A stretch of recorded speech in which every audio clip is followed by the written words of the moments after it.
Welcome to Jamie TV, thank you for tuning in. Here in Starbucks Studio I produce a lot of music. I have a desktop setup that I'm running Cubase 13 Pro on, but I also make quite a lot of music on my M1 iPad Pro. I love both platforms, both have their pros and cons, but recently I've been looking for ways to integrate the two more, use the best of both worlds. Now there's a number of ways to do this, but I've hit upon this one method that's really working for me, so I thought I'll make a quick video and show you how it's done. So this project, I'm actually producing it in Cubase 13 Pro, but a lot of the sounds are coming from the iPad.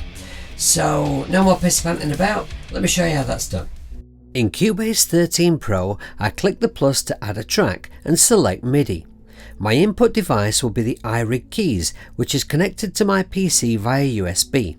I want to send the MIDI from my iRig keys or any MIDI I record in on this channel I'm creating out of my Tascam interface, which is listed here. MIDI channels 1 through 5 are taken, so we'll select channel 6 here. And we'll name this channel King of Digital. The MIDI out from my Tascam interface is going to my TX7, through to the Donna B1, over to the Uno synth, into the DR5, and then out to the iRig Pro Duo's interface MIDI in.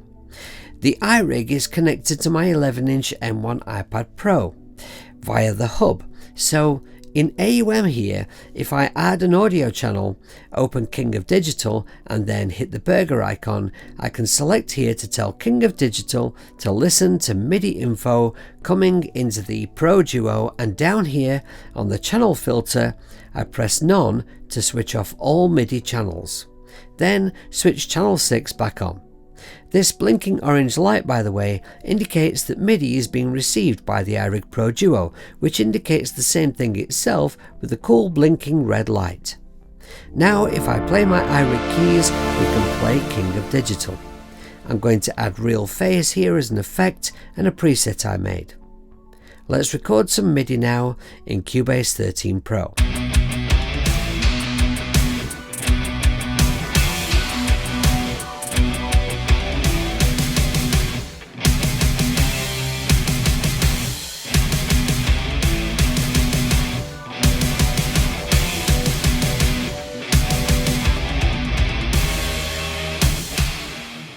You're hearing the audio being produced on the iPad because I've connected the outputs from the Pro Duo to inputs 15 and 16 on my Tascam US-16x08, and I've added a stereo input to my Cubase project for channel 15 and 16.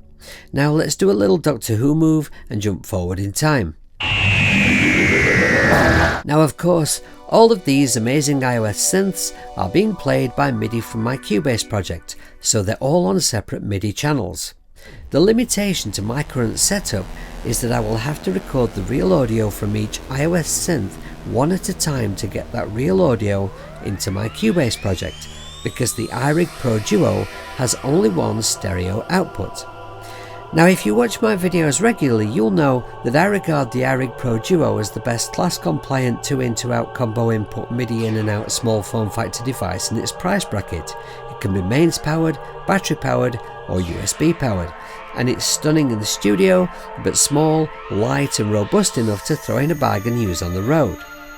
The Tascam 1608 is a recent purchase. I wasn't sent this, I bought this with money saved up from my paper route. Check out the price and the specs on these interfaces, have a look online. This video isn't about interfaces, but I have to tell you, the recording quality on this is amazing. I can't get my head around how cheap they are. It's class compliant, so I can also connect it to my iPad. It gives me 16 inputs, 8 XLR, 2 instrument jack inputs and 6 line level jack inputs and 8 outputs and MIDI in and out. It's remarkable. It occurs to me that if I had 2 of these and connected one to the computer and one to the iPad, that would super streamline the workflow I've been showing you in this video. If you're still watching this video at this point, I imagine that means that you are at least a little bit interested in the possibilities of running more than one music ecosystem and integrating them. Although I imagine that most musicians probably prefer to just focus on one platform and invest in that, and I totally get that. Here at YouTube, a lot of my following is made up of iOS musicians, and a few of them have mentioned to me recently that I've started to talk about my desktop setup more, as though I'm defecting. And a couple of my mates have said to me, really, is it not just a giant pain in the arse running more than one system at the same time? And honestly, sometimes, yes it is. But to answer these points, the way I look at this is, I'm just a musician. That's all I am, and all I want is the best tools I can get my hands on to make music with. I'm not committed to any particular platform or ecosystem. Why would I want to be? For an example, on my desktop, I have Native Instruments Complete, and that contains some tools I would not want to be without, but I can't get that on iOS. But by the same token, on iOS there's a lot of fantastic music software you can't get on desktop. And then you look at the prices. Now, for exactly the same piece of software on desktop as iOS, on desktop it will be massively more expensive.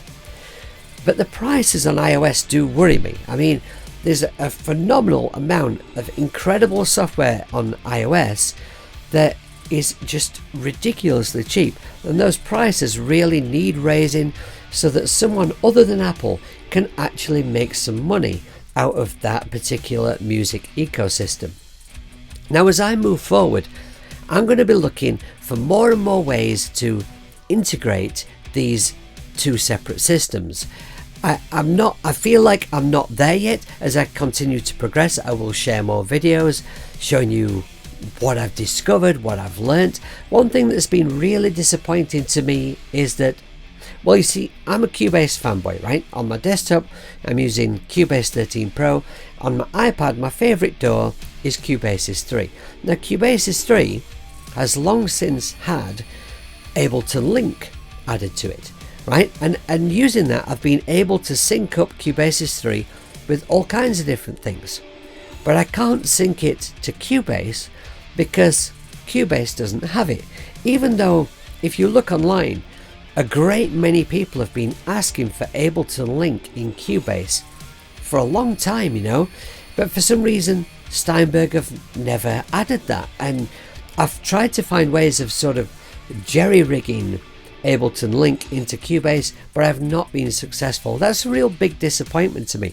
You know, the idea that I could be working on a project using Cubase and Cubase 3, Ableton linked, sort of running in time to each other.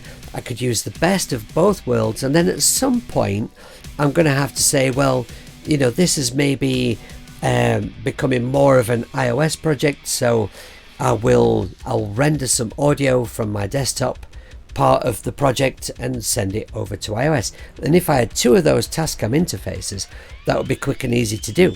Maybe that's something for the future. Anyway, are you running more than one system?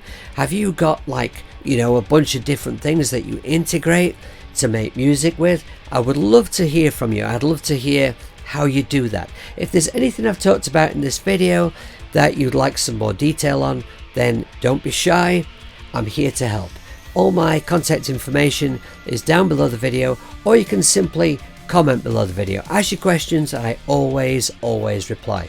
Until my next video, make lots of music, be kind and be good, and try not to piss pants about. I'll see you later.